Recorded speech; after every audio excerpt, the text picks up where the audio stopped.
અંકલેશ્વર જૂની દેવી સહિત 3 ગામના ચૂંટણીલક્ષી કામગીરી કરવા પહોંચેલી મામલતદાર ટીમને પ્રવેશબંધી ફરમાવી હતી. અંકલેશ્વરમાંથી પસાર થતા એક્સપ્રેસ વે, બુલેટ ટ્રેન અને ફ્રેટ કોરિડોર પ્રોજેક્ટ અંતર્ગત આવતા અસરગ્રસ્ત ખેડૂતો દ્વારા વળતરના મુદ્દે છેલ્લા 5 વર્ષ ઉપરાંતથી લડત ઉપાડી છે. છેલ્લા 3 વર્ષથી આ લડત વધુ ઘેરી બની છે, જે પાછળનું કારણ યોગ્ય વળતર છે.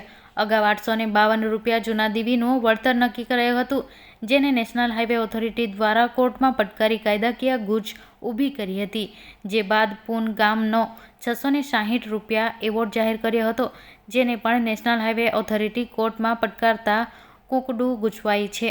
તેમજ જૂની દેવી ગામ 19 કેસ આજે પણ કેટલું ક્ષેત્રફળ થાય અને કેટલું વળતર મળશે તે અંગે ખાસ જમીન સંપાદક અધિકારી, જિલ્લા વહીવટીતંત્ર આજ દિન સુધી કાયદામાં જ જોગવાઈ હોવા છતાં જાહેર કર્યું નથી. આ ઉપરાંત છેલ્લા 8 મહિનાથી અંકલેશ્વર ડીવાયએસપી, અંકલેશ્વર પીઆઈ હાજરીમાં ખાસ જમીન સંપાદન અધિકારી સાથે મીટિંગ કરીને કાયદામાં જોગવાઈ પ્રમાણે કાર્યવાહી કરવા નક્કી કરવામાં આવ્યું છે.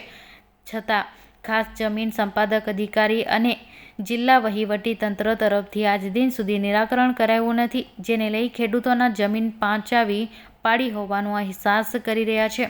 ગત સપ્તાહે જ જૂના દેવા ગામ ખેડૂતોએ હાઈવે નિર્માણનું સંપૂર્ણ કામગીરી બંધ કરાવી દીધી હતી અને ચૂંટણી બહિષ્કારનો આંદોલન શરૂ કર્યો છે.